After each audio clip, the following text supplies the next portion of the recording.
Ladies and gentlemen, boys and girls, and children of all ages, we're going to talk about some tuning with the guitar and playing some basic down and up strums. So, without further ado, we're going to talk about these things.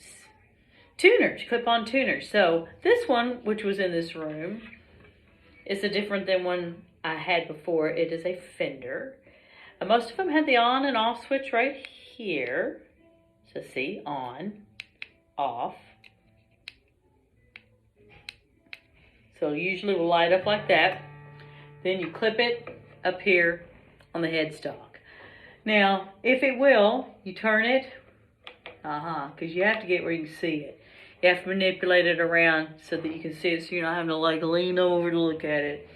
So I kind of had to pull it up and around to get it where I want it. So I can see it from where I am when I'm playing. So I'm going to start with the low E. As you go through each one, and here's the other thing, I turn where you can see it too. Because we're not in tune, look. Close, but not quite. Most of them will either light up in the middle or it'll turn green when it's happy. So this one is not quite happy, it's almost there. That. Aha, so see now it's green, let me do it again. Ah, success. So then you go to the next string. You go through that same thing. Ah, I liked that one off the bat. Next one. It's hard to look at the monitor looking backwards. Look at this. Okay. So here we go. Right here. It's not so sure about that one. It's close.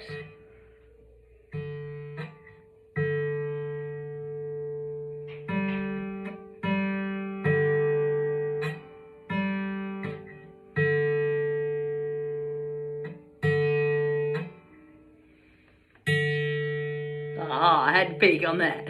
So you go through on each one and do that. Have to take your time. Sometimes I see people that, plucking it real fast. You have to give the string enough room to breathe, boom, and then to register on a tuner, whether it be this one or the app. Try not to just pluck, pluck, pluck over and over. If you're doing, you're not giving it enough time for it to respond. It is an electronic device. I know, electronics are smart, but they're still not smarter than our ears are, and they're still not smarter than going super fast. That's not going to help it. So you want it the note to breathe, and then you can see. We would go through all 6 strings, but I'm going to go through a lesson too.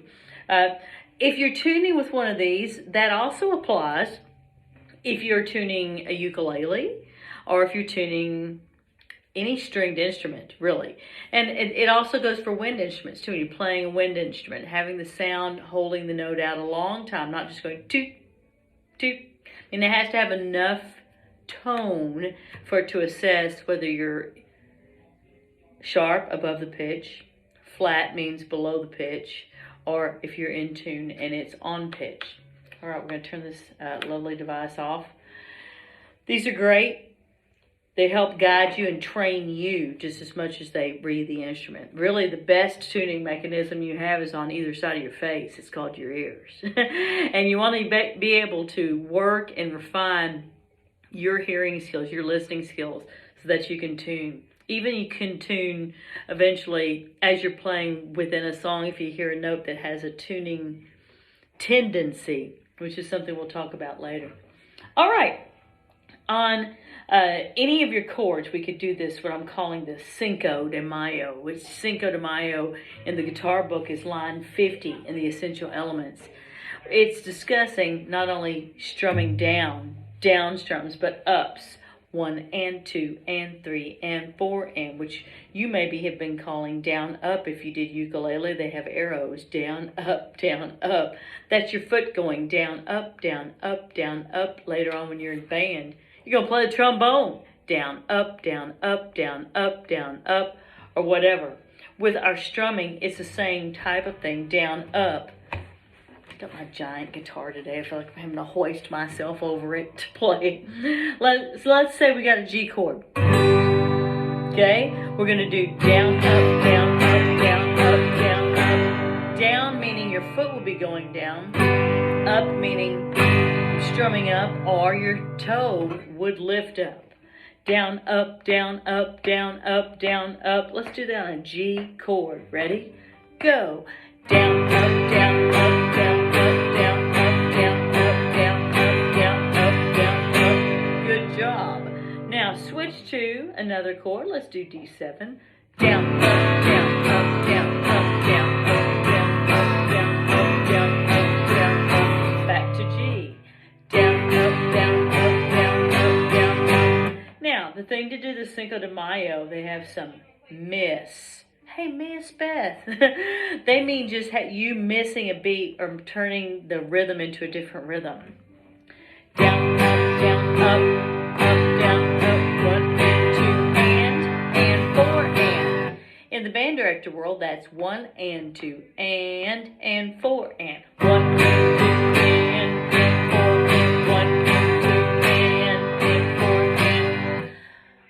Down, up, down, miss, and 4, and is what they're calling it. Down, up, down, and 4, and 4, and. Then go to D7, same thing.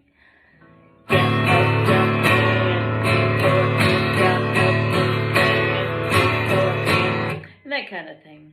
The Duke of Strums, which is line 51, leads to an old school song called The Duke of Earl. You should definitely listen to Duke of Earl before you get into this one, because it's got basically 2 different rhythms of strums going on in it. Actually 3. No, it's 2 back and forth. You've got what we just did. Down, up, down, and 4, and. Then they're switching to 1, and 3, and 4, and. So we've got together 1, 2, and 4, and 1, 2, and 1, 2, and 4, and 1. Now that made it sound like it's just nothing to do, didn't it? Oh, that's so easy. Well, not necessarily. The rhythm is the main thing. Your right hand, which is the rhythmic part of your playing, that's doing most of the work in this song. Down, up, down, up, down, up, down, down, up, down, up, down, up, down, up, down, up, down, down, up, and so on. You know what? It depends on what level of playing you're on. If you're going to start doing strums up, strums down with your guitar, tuning is important no matter what level of playing you're on. So happy performing. I hope that you do well this week with your practice if you're getting this video. I'm challenging you to write a song this week. Write a song about something you love this week. We could start it. You could pick your favorite 4. Let's just stick 4. No more than 4 chords. Find your 4 favorite chords to work with. Maybe you'll use the strum pattern we just did. Or maybe you're more into some poetry this week. You might want to write the lyrics to your song. Maybe your song has words. If I were writing one, I'm going to send you a picture of what I probably would write my song about if I were writing a song this week, because I have another life outside of this room and it involves cooking. Y'all have a great week. See you next time.